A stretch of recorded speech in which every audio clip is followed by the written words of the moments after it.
Pocas personas tienen en su corazón realmente tatuada la idea de que la diversidad y la inclusión son más que colocar en su escritura una letra diferente, que ejecutan con acciones una transformación real de vida para la vida de otras personas. Cuando conocí a Dani Fresneda, la vi a través de una hoja de vida que llegó a nuestro colegio. Y desde allí empezó un camino en el que la confianza, en el que el saber y la intención genuina de acompañar a los niños y las niñas que tenían una necesidad de aprendizaje específica, que habían recibido un diagnóstico, que esto se les había convertido en una barrera o en una limitación, pudiera ser transformada aquí, desde el aula de clase. Conocer a Dani fue una aventura porque también trabajamos en Duplus, acompañando a todas las familias por todo Bogotá, en Medellín, en Barranquilla, que necesitaban procesos de tutoría personalizada. Inclusive llegamos a Estados Unidos haciendo apoyo y nivelación en clases como matemáticas, en club de tareas, en refuerzos escolares. Ella siempre estuvo presta y ahora que se dedica exclusivamente a acompañar a las familias, a los niños y las niñas, desde el Estado, desde su lugar, desde sus acciones del día a día, los quiero invitar a que se queden hoy para que conversemos y conozcamos más de cómo es posible hacer en realidad un proceso inclusivo sin necesidad de ejecutar discriminación o de excusar que no sabemos lo suficiente para poder valorar la diversidad. Arranquemos con una pregunta clave, Dani, y se está dando el debate muy abierto, muy álgido acerca de, ¿es una persona con discapacidad o es una persona discapacitada? Y la palabra discapacidad cada vez la tomamos más como el dis en minúscula y la capacidad en mayúscula, y muchas otras están diciendo nada de discapacidad, aunque legalmente esté escrito, sino que son personas con talentos, etcétera. ¿Cuál sería el término correcto, Dani? Bueno, realmente si nosotros nos vamos a hablar de una palabra correcta o estipulada, es persona con discapacidad, porque en la Convención de los Derechos para las Personas con Discapacidad está así, digamos, su término. Pero generalmente yo digo siempre, cuando ya estamos conversando pues con las personas, pues siempre nos dirigimos por su nombre o por la manera pues que les gusta que nos dirijamos o que conversemos con ellos. Dentro del debate y de la conversación uno se encuentra siempre con muchas posturas. Hay posturas, por ejemplo, en donde las personas se reconocen como personas ciegas, ¿cierto? Y se reconocen así de esa manera, pero dentro de la misma comunidad hay personas que se reconocen como personas con discapacidad visual, por ejemplo, y la palabra ciego, digamos, no entra dentro de su descripción. Entonces, en términos generales es correcto, está adecuado decir persona con discapacidad. Persona discapacitada no es un término que realmente entre dentro de la convención, pero siempre vamos a estar pues de alguna manera sujetos también a cómo se reconoce cada persona y de allí pues establecer ese vínculo y esa conexión. Creo que tú arrancaste por un espacio bien importante y dices, dentro de la convención hay un reconocimiento. Y tal vez esta es una lucha que para muchos no es necesaria, pero sí es contundente en inclusión educativa. Y es poder lograr que las personas tengan un reconocimiento a esa discapacidad y que se les sea atendida de la manera adecuada dentro de las instituciones formales. Esa lucha que se ha dado también permite que efectivamente estemos entrando a esta conversación en la que tú nos llevas de la mano y decirnos dentro de cada uno de los espacios que vamos a hablar hoy de las personas que van a pasar, que en este momento pueden presentar un síndrome o un espectro o una condición, etcétera, pues también va a haber la parte de siguen siendo humanos, siguen siendo personas y estas personas tienen un nombre. Y por ese nombre es que debemos llamarlas, no por su color, no por su fisionomía física, no por cómo parecen. Pero a mí me quedó sonando, y tú lo dijiste al principio, que habías recientemente obtenido tu título como tiflóloga. ¿Qué hace un tiflólogo? Bueno, un tiflólogo se encarga, por ejemplo, en espacios educativos de generar espacios de participación para las personas con discapacidad visual, los niños y las niñas con discapacidad visual. Entonces, para ponerlo así en acciones muy específicas, ¿qué hace, por ejemplo, un tiflólogo en el colegio? Cuando los niños y niñas están aprendiendo a leer y a escribir, algunos niños ciegos son usuarios de braille, entonces deben tener su proceso de aprendizaje de braille y eso requiere, al igual que lo hacemos con escritura en tinta, un aprestamiento manual, una coordinación, un manejo de elementos como la regleta y el punzón. Y el tiflólogo en el colegio o la tiflóloga se encarga de hacer ese proceso de enseñanza y de abordaje del braille con los estudiantes ciegos, por ejemplo.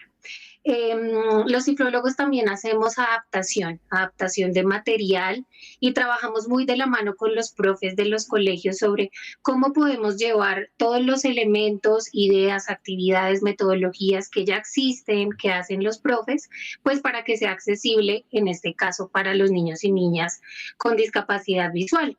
Entonces, ¿cómo podemos llevar todo lo que tiene que ver con geometría? Bueno, en realidad todas las asignaturas, pero cómo podemos adaptar eh, triángulos, figuras geométricas que dibujamos en el tablero, cómo las llevamos inmediatamente a la experiencia de el niño o la niña ciega o ciego, y cómo hacemos pues que todos los contenidos y todas las experiencias de aprendizaje que se viven en el aula, pues sean accesibles para los niños y las niñas con discapacidad visual. Entonces ahí es nuestro trabajo. ¿Qué te impulsa a ti a tomar la decisión de ser una maestra, de ya haber sido coordinadora, de decidir cómo mi camino va a ser el acompañamiento de niños y niñas que están en la etapa de aprendizaje inicial, de la adquisición como tal del código, de ser usuarios de Braille? Bueno, pues digamos que desde el inicio como que me encaminé en este proceso y cuando uno dice, bueno, voy a estudiar o voy a estar en el campo de la educación inclusiva, hay muchos caminos, muchos lados, digamos, por los que irse, por los que trabajar. Y siempre fue como esta duda o esta idea o este pensamiento de cómo podemos llevar esto que se hace convencional o que es estándar o que es común al aprendizaje diverso o al aprendizaje de otras formas, otro tipo de experiencias. Entonces, digamos que desde el inicio lo tuve allí en el radar, lo estuve trabajando, lo estuve estudiando y ya pues finalmente ver la experiencia de diferentes estudiantes y digamos la situación real de Colombia a nivel de inclusión educativa, pues me impulsó a decir, bueno, este es el camino. Además que porque con el trabajo realmente desde Tiflología también, pues hay un abordaje y un acercamiento a la discapacidad en general. Actualmente yo soy mediadora pedagógica, es específicamente mi rol en el colegio, y la mediación se asigna a estudiantes que tienen multidiscapacidad de una discapacidad de base sensorial. Entonces, por ejemplo, estudiantes que tienen baja visión, son ciegos, tienen hipoacusia o son estudiantes sordos y que se asocia a una discapacidad cognitiva, a un trastorno generalizado del desarrollo y digamos que se requiere una intervención más directa y más puntual en el aula, más allá de los ajustes, la flexibilización y todos los procesos que sabemos que se deben hacer. Entonces es estudiar, abordar múltiples formas de hacer lo que pues ya conocemos, todos sabemos, hemos hecho toda la vida y también poder multiplicar esas formas a otras personas. Cuando tú nos cuentas esto, en general uno empieza a pensar, hay una nobleza para quienes dedican su tiempo a ser mediadores, como es el rol en este caso que tú asumiste, pero también a nivel personal, porque claramente cuando estamos en el sector público, y obviamente no es muy alejado de lo que pasa y de las vivencias que están en el sector privado, las personas que están en discapacidad por algún tipo de diagnóstico particular que han recibido, empiezan a sufrir y a adolecer del acompañamiento adecuado e idóneo. Entonces, encontrar que hay una especialización como tal que permite que las personas que estén interesadas en acompañar a otros, no solamente como vocacional, sino como interés particular profesional. Y es aquí donde tal vez quisiera quitarle un poquito esta nobleza y que se vea como que en realidad es un trabajo que no es por hacer un favor, como por tener un trato especial, como porque me conduelen estas personas y entonces voy a atender este grupo poblacional, sino porque en realidad hay una dignidad detrás de cada una de las personas que tienen nombre y apellido y que ha recibido como tal un diagnóstico, sea biológico o del neurodesarrollo, pero que estas personas al final del día merecen ser tratadas exactamente igual que aquellas que no. Y ahí es donde quiero preguntarte, ¿qué pasa? ¿Por qué tenemos, y tú lo decías, las dificultades de la inclusión en Colombia? ¿Qué pasa con las dificultades de la inclusión en Colombia, Dani? Bueno, es un debate amplio. Digamos que en mi experiencia he podido identificar bastantes cosas. Primero, que se cree dentro del proceso educativo que el proceso de inclusión le corresponde a una persona o a un profesional, ¿verdad? Al docente de apoyo, al tiflólogo, al intérprete de lengua de señas, pero no lo hemos visto de la manera global que es, y es que en la comunidad educativa el proceso de inclusión nos corresponde a todos. Bien, ya tengamos una especialización específica en algún saber que lo requiere, o seamos un docente de matemáticas, un docente de inglés, un docente de español. Y esa creencia o esa idea que tenemos no ha permitido que nos articulemos como debe ser en las instituciones educativas. Entonces sigue pasando, a pesar de que los estudiantes van al colegio, que hay una división, hay una división. Entonces, usted trabaja en ese salón o usted trabaja con este profesional en específico. Digamos que todavía hay una brecha ahí de oportunidades educativas en el aula que no están atendidas. Y eso nos va a seguir llevando a un proceso de exclusión, así estemos dentro del mismo colegio, que es otra idea que se tiene también, y es que la inclusión se logra o se crea solamente porque el estudiante va al salón, y hemos visto casos y situaciones en donde el estudiante efectivamente está dentro del aula, pero no está haciendo nada, no está participando, no está siendo escuchado, no se está teniendo en cuenta su opinión, y ahí pues definitivamente no se logra un proceso de inclusión. Otra cosa es que, y lo hemos dicho siempre realmente, pero no sucede, y es que todas las aristas que envuelven a una persona, a un estudiante, incluso sin discapacidad, deben estar conectadas para su proceso de aprendizaje. La familia es una red muy importante en un proceso de aprendizaje para un niño o una niña con discapacidad, y en este momento no están conectados con la escuela, con el colegio como debería ser. Entonces tenemos procesos apartados, procesos lejanos que no están unidos, no trabajan juntos, y de alguna u otra manera el proceso se ve bastante interrumpido. Con los profes, digamos que esta situación que les comento desde el inicio, y es como entender que nos corresponde a todos, es un deber de todos, y probablemente antes cuando inició el proceso de educación especial, que realmente ya no existe porque no hay colegios de educación especial en este momento, pues teníamos esta división interna. Pero en este momento la principal barrera está dentro del colegio. Ya sobrepasamos tal vez esa situación de no hay acceso, ¿cierto? No entran, no se matriculan, no están o están en otras instituciones. Esa de alguna u otra manera es una barrera que ya está en un gran porcentaje superada, pero dentro del colegio es donde están las barreras más grandes del aprendizaje y de la inclusión educativa. Entonces, cuando nos quitemos esa mirada realmente de que esta acción le corresponde a uno y esta le corresponde a todos, y entendamos que es una tarea de todos, no solo porque lo diga un decreto como el 1421 que lo pone muy clarito, sino también porque cuando vamos al salón y empezamos a trabajar nos damos cuenta que si un docente de aula y de su clase tiene sus actividades y su metodología flexible, tiene sus ajustes, presenta diferentes formas para que los estudiantes participen, evalúa distinto, tiene diferentes formas de comunicación, presenta un tema, por ejemplo, no solo en una guía, sino también incluye imágenes, incluye videos, utiliza diferentes formas de representación e incluye a todos en su estilo de aprendizaje. Son menos los ajustes que hay que hacer desde afuera, menos las flexibilizaciones, y ahí realmente es donde ocurre el proceso de inclusión educativa. Entonces, el problema ahorita yo lo veo interno. Yo creo que tú lo estás resumiendo en el DUA, que es el Diseño Universal de Aprendizaje, que si todos los maestros y maestras hubiéramos recibido esa información en la universidad. Hablemos de las facultades, particularmente cuando uno estudia licenciatura, es como escondida la parte de la pedagogía y mucha la profundización en el área. Entonces, el área científica o disciplinar a la cual nos vamos a dedicar, si son las ciencias sociales o son las matemáticas o la física.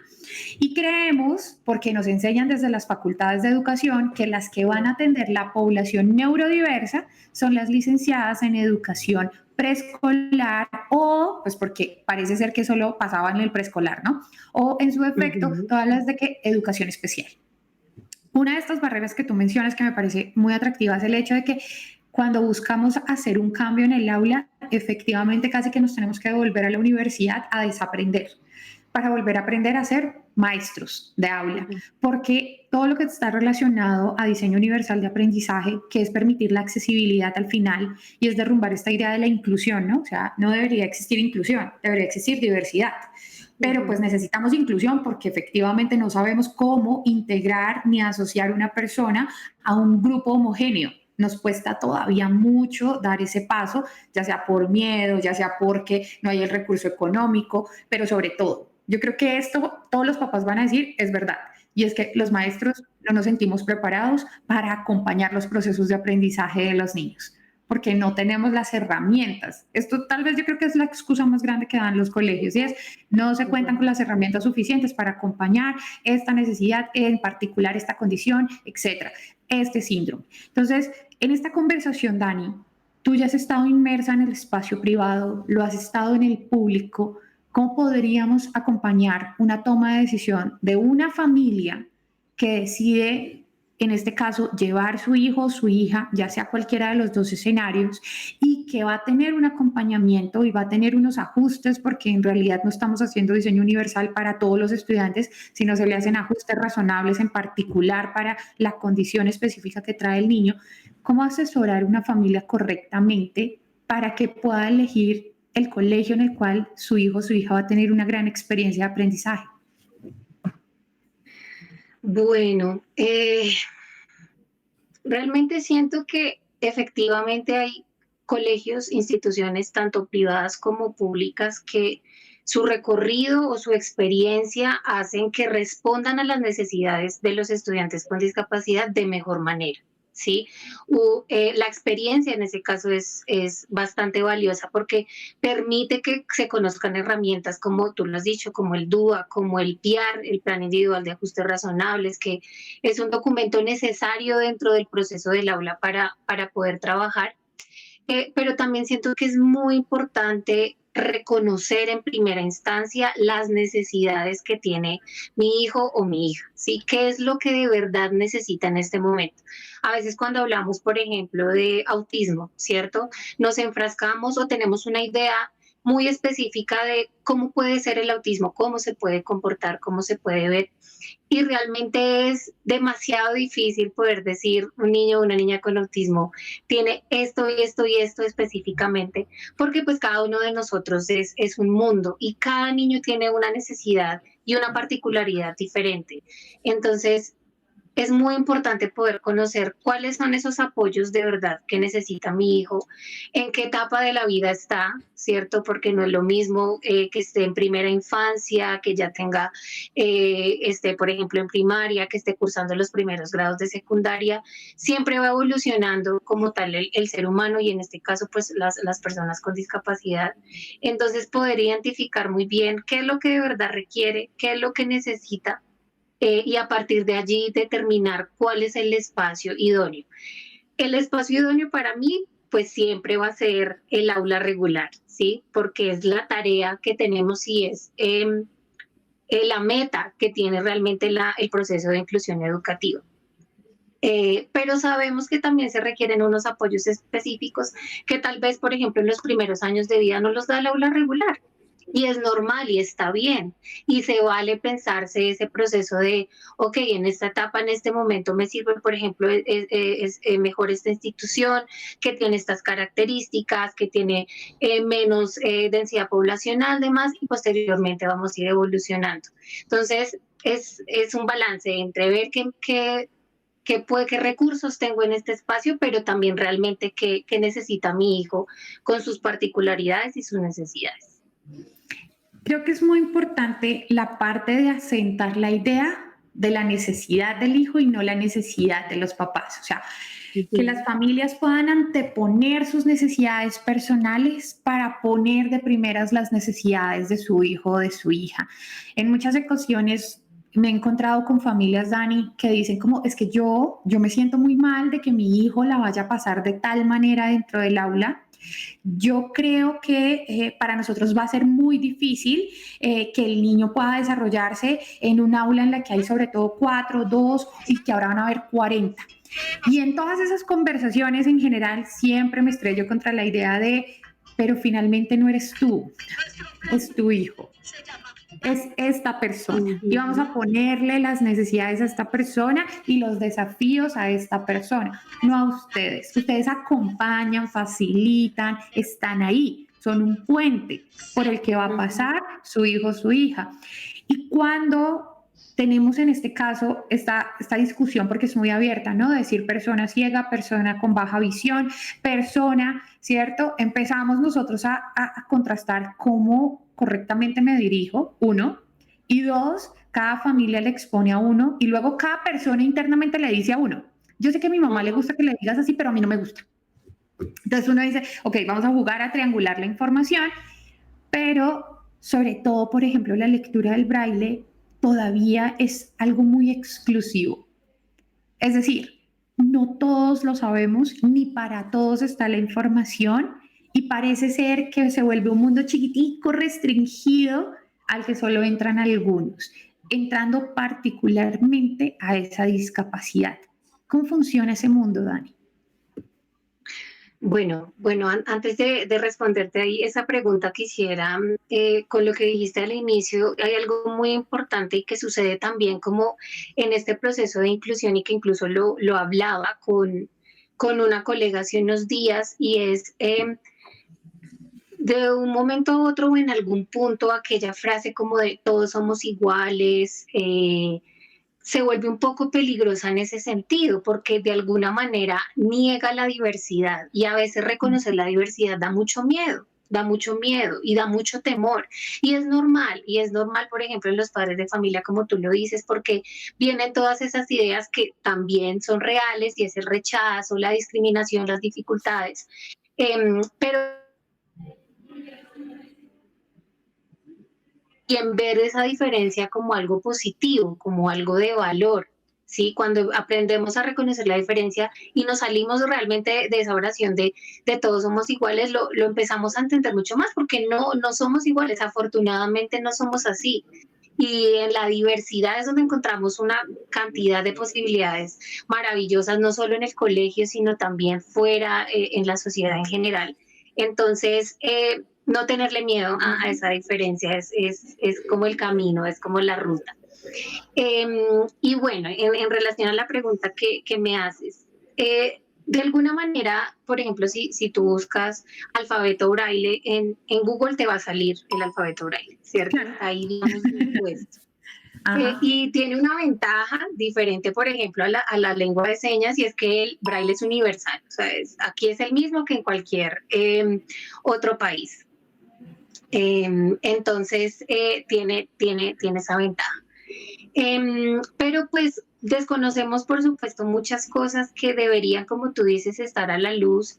Y aprovecho para hacer la cuña porque precisamente el INSI, el Instituto, acabo de olvidarlo, el Instituto para Ciegos y de Colombia, tiene en este momento unos cursos abiertos para aprendizaje braille, abaco, bueno, para todas las personas tratados, están allí en su página web oficial, en donde todos podemos acceder. Pero pues efectivamente hay un desconocimiento grande y que debería ser, como tú lo decías, enseñado en la universidad, por ejemplo, en todas las licenciaturas.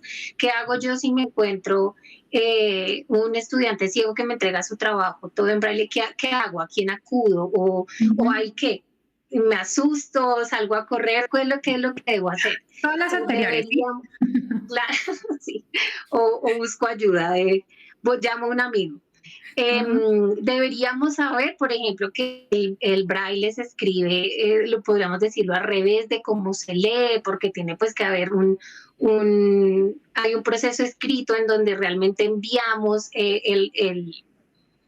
pues la parte resaltada de atrás a adelante, entonces eso implica que cuando yo le dé la vuelta a la hoja tenga una lectura distinta, lo que nos hace pensar, por ejemplo, que el aprendizaje del braille tome De mucho más tiempo en izquierda las a edades derecha. iniciales. Ujú. Esto es un Es reto. decir, es que, Tú lo sabes, en lateralidad claro, eso cuesta, porque total. escribo de izquierda a derecha usualmente, y como se va a escribir para braille, voy a escribir de derecha a izquierda y, espérame, esto es un Ujú. contraste. Exactamente, exactamente. Entonces, por ejemplo, quiere decir que en edades preescolares o en edades iniciales tengo que trabajar ese proceso de lateralidad y entonces tengo que realmente cuestionarme si un niño o una niña con discapacidad visual debería aprender a leer y a escribir a los 5 o 6 años, probablemente le tome más tiempo y no está mal, ¿cierto? Y no es erróneo, hace parte del proceso y me corresponde como profesora de preescolar, antes de que entre al proceso de escritura, trabajar todas estas habilidades previas que le van a servir para aprender braille, por ejemplo. En cuestión de movilidad, la enseñanza de la movilidad en los niños y las niñas ciegos también tiene una incidencia física muy importante y que también nos encontramos a veces con la barrera y es que niños que en el preescolar o en transición nunca hicieron educación física, ¿cierto? El profe Ujú. no sabía, no tenía ni idea cómo hacerlo. No es culpa, no vamos a culpar a nadie, no sabía, no tenía las herramientas. Entonces, años muy importantes de movilidad Sentado. física, de desplazamiento, se pierden, se van. Y cuando llegamos al bastón es como, ok, tenemos que empezar desde cero, pero lo vamos a hacer. Entonces, conocer todas estas variables y estos aspectos nos van a permitir acompañar el proceso integralmente desde un inicio y reconocer cuáles son como esas habilidades extras y capacidades que hay que potencializar mucho más para un aprendizaje más adelante. Eso es como, pensamos que efectivamente para haber una discapacidad física, ¿cierto? O que en este caso puede ser motora, la asociamos con lo cognitivo. Que si esta persona tiene baja visión, automáticamente cognitivamente también está por debajo de la línea esperada. Y esas asociaciones nos han acompañado hasta el día de hoy, tanto que efectivamente se piensa que pues en realidad son personas que no aprendieron al mismo tiempo ni al mismo ritmo, por tanto no son tan hábiles para desarrollar las tareas comunes del día a día. Y resulta que es todo lo contrario. Tuvieron que desarrollar cientos de defensas cognitivas para poder atravesar ese mundo sensorial en el cual no recibían toda la información. En este caso se trata de que nosotros tenemos los 8 sentidos activos en este instante, ¿vale? Pero si no tengo uno, si me falta la visión, efectivamente todos los demás empiezan a hacer un trabajo de elasticidad para que me llegue la información sensorial que estoy percibiendo del mundo externo. Pero eso no incide en qué tan inteligente es o no es mi hijo. Y ese reto de explicación me parece que es fundamental dentro del aula, que cuando tú dices que haces adaptaciones en el PIAR para las materias, generalmente cuesta porque es, o sea, sí va a aprender a sumar, solo que no va a aprender en el ritmo de los otros, pero tiene todas las habilidades para aprender a sumar. ¿Cómo enfrentas tú esos desafíos? Claro, y sabes que partimos desde el punto de identificar la barrera, ¿no? Ya que hablas del PIAR, porque cuando nos enfrentamos a ese documento, que es un documento que precisamente busca identificar qué cosas no nos dejan trabajar bien en el aula para poderlas sobrepasar, siempre nos encontramos con, no, es que la barrera es que no ve, o la barrera Ajá. es que tiene baja visión. Y cuando uno entra y dice, no, espere, profe, la barrera realmente es que usted puso la diapositiva en el televisor que le queda a 3 metros al niño con baja visión y pues él no vio nada toda la clase, pues no escribió y no entendió realmente. Y entra esa confrontación también como profesionales, cada uno de nosotros como, espere, tiene razón, yo no debí ponerlo ahí, o sea, yo debí saber que había este estudiante que no lo veía. Y realmente fue por mí o fue por esta estrategia que no se logró el objetivo. Entonces, es un trabajo chévere poder identificar esas barreras y poder eh, darnos cuenta como de las diferentes formas que hay para hacerlo. Hay cosas muy elementales que pues nosotros ya tenemos de alguna manera instauradas en nosotros porque somos personas que vemos y porque el mundo es en su gran mayoría visual todo el tiempo. Entonces, por ejemplo, vemos con los profes esas acciones o esos aspectos específicos que son pequeños, ¿cierto? Que son, a veces pasan desapercibidos porque el mundo es muy visual, pero que debemos ya tener en cuenta muy específico. Entonces, por ejemplo, esto que ven aquí quiere decir tal cosa, ¿cierto? O esto que se hace así, o es que me duele aquí, o hacen un dibujo, y entonces lo que está acá en el tablero, ese tipo de cosas que los llevan a pensar como, claro que está bien el dibujo, claro que está bien decir qué parte específicamente está hablando, porque ahí tenemos estudiantes que están viendo su dibujo, pero también llegar a pensar de, tengo que describir lo que dibujé, tengo que decir dónde estoy señalando, tengo que ser mucho más rico en la palabra cuando estoy hablando. Tengo que, por ejemplo, usar millones de ejemplos cuando digo la galaxia o cuando digo el universo, porque hay elementos que llegan al reconocimiento del niño o de la niña ciega o ciego a través del tacto, ¿cierto? Y puede saber cómo es una flor, puede saber cómo es una mesa, sabe cómo es la comida, pero la galaxia nunca la vamos a llegar a tocar con nuestras manos, o un sistema solar en realidad, ¿cierto? Entonces, ¿cómo es llegar La a tener célula. esa habilidad? Claro, ajá, y Que todo lo lo demás. dibujamos todos en el colegio. Y poder decir, claro, mitocondrias, ribosomas, todas esas cosas eh, son particulares, pero entonces cuando las trabajamos en el piar y en las barreras, pues surgen ideas y surgen ideas que a veces los mismos profes no sabían que se podían hacer y por ejemplo llevan 20 años dictando ciencias naturales y ahorita dice como, ay, venga, yo puedo explicar la célula también así, o sea, también así yo les puedo hacer entender cómo es la célula y no solo al niño ciego, a todos en general y tal vez lo comprendan mucho mejor. Entonces, después de pasar tal vez el trabajo duro del inicio, que es como quitarnos el caparazón, ¿cierto? Entre todos los profes, dejar como nuestra experiencia de años a un lado, decir, está bien, voy a cambiar un poco mi metodología o reconozco esto, esta falencia en mi labor, entonces puedo llegar a hacer estos ajustes y nos damos cuenta que hay una infinidad de cosas muy chéveres por hacer y por explorar. Y bueno, cuando se suben así al bus de las adaptaciones y demás, pasan cosas muy chéveres. Los maestros y las maestras son muy creativos. Y en general, pues esa es una Claro. habilidad que se entrena todos los días porque cada vez que llega un chiquito o una chiquita al aula y es un desafío llegarle a esa personita, empieza a haber unos retos bien importantes de innovación. Pensamos que en realidad la educación no es innovadora, pero es porque no han tenido 30 chiquitos en el aula diciendo cómo aprendieron cada uno en particular un tema. Esta pasión que siente uno de hacer esa traducción para que haya una integración hacia el mundo sensorial de otra persona también pasa por la sensibilización. También pasa por aterrizar un poco las emociones y los dolores de las personas y de todos, porque los maestros se frustran los padres, los niños y las niñas en particular, pero también tú.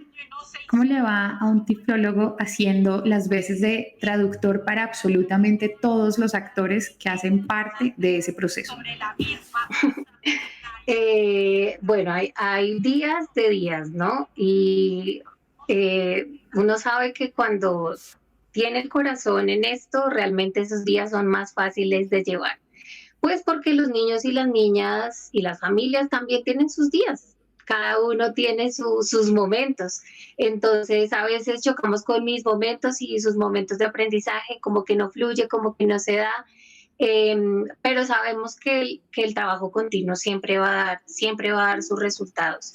Y siempre haciéndolo con el objetivo en mente, ¿no? Y digamos, pensando como en el propósito a futuro y es el aprendizaje significativo de los niños. Y cuando uno tiene eso como en su radar todo el tiempo, pues le permite decir como, ok, en esta conversación no fue o con este docente no fue, vamos a intentarlo al otro día, vamos a intentarlo mañana. O con la familia, listo, con la familia hoy no fue, pero probablemente mañana que haga más sol o que haga otro clima, nos vaya distinto, pero siempre sabiendo que es cuestión de intentar, de persistir, de trabajar. No es un proceso fácil y digamos que como fue de alguna manera instaurada, por decirlo de alguna forma, la inclusión en Colombia, hizo que pues fuera más complejo, más difícil, o sea, no es lo mismo cuando tú pones en un papel, en un decreto, todos los niños van al aula, todos los niños van al colegio y se acaba la educación especial y listo.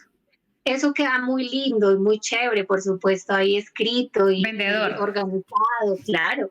Pero cuando tú ya vas a la realidad, pues tú estás tratando con seres humanos y no solo niños, con profes, tú lo decías, con profes que no sabían que existía la baja visión, ¿cierto? Que no existían, que sabía el síndrome que existe el síndrome de Down.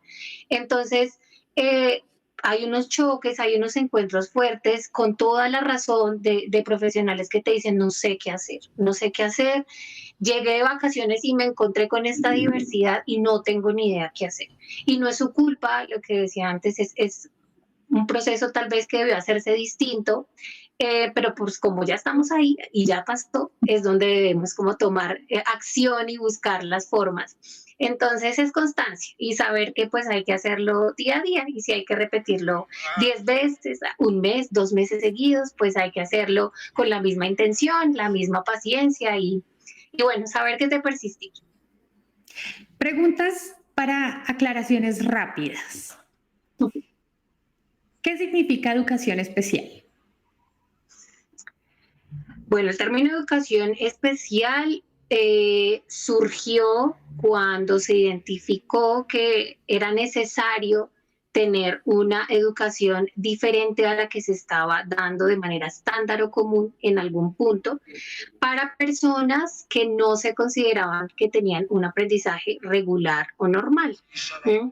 Esta educación especial estuvo activa por muchos años fue el deber ser. En Colombia y en Bogotá había colegios de educación especial.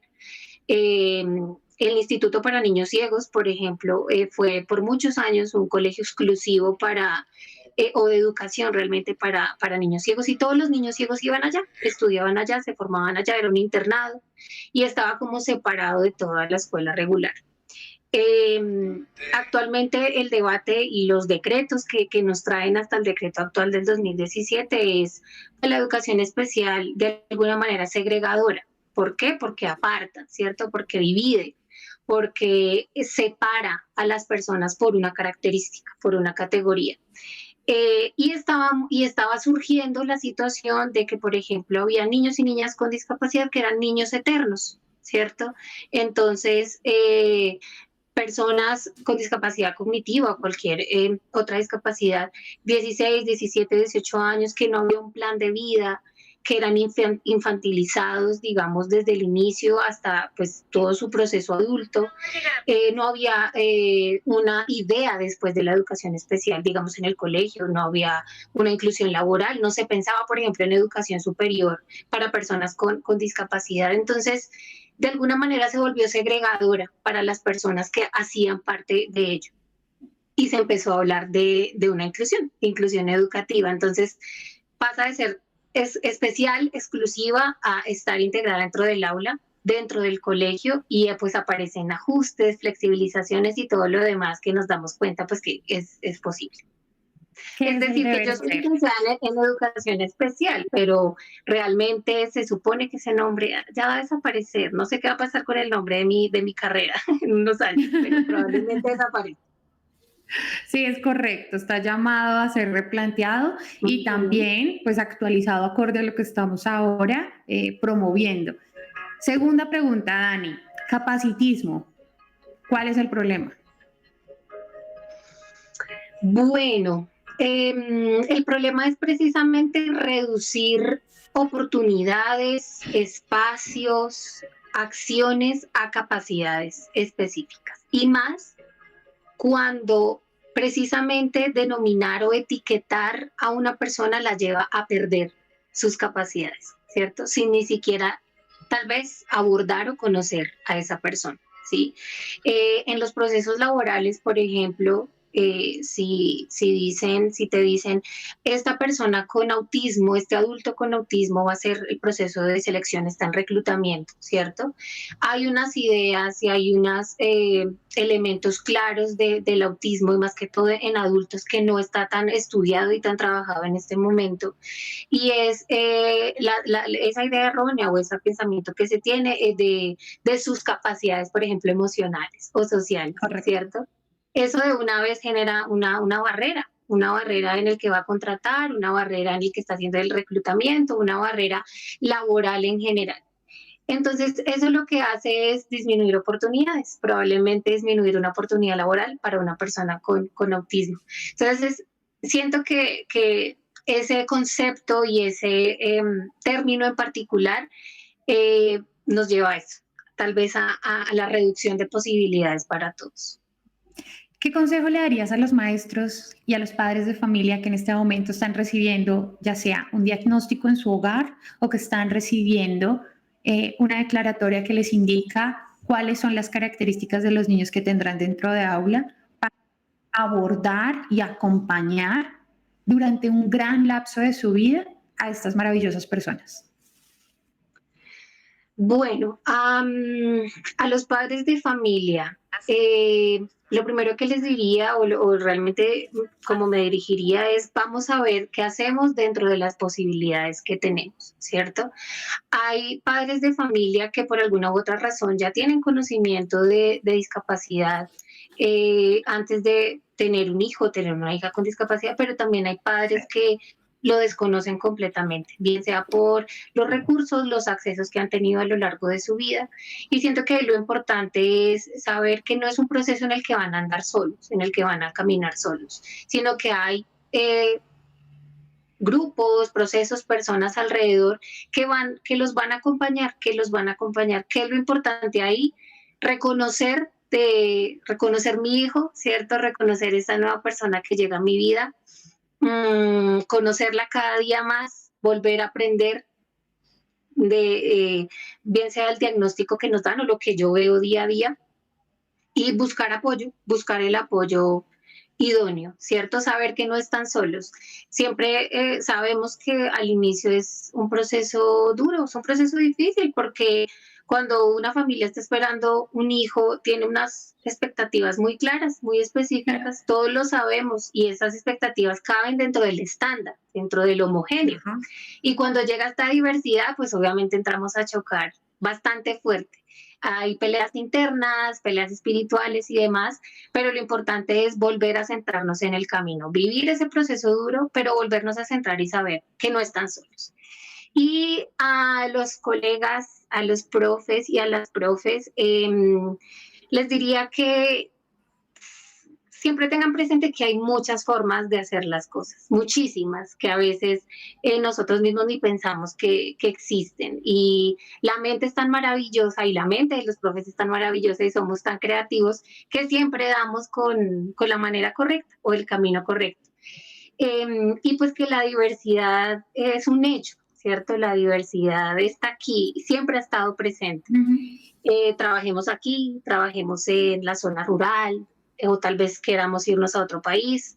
La diversidad es innata en todos y así no haya una etiqueta visible como una discapacidad.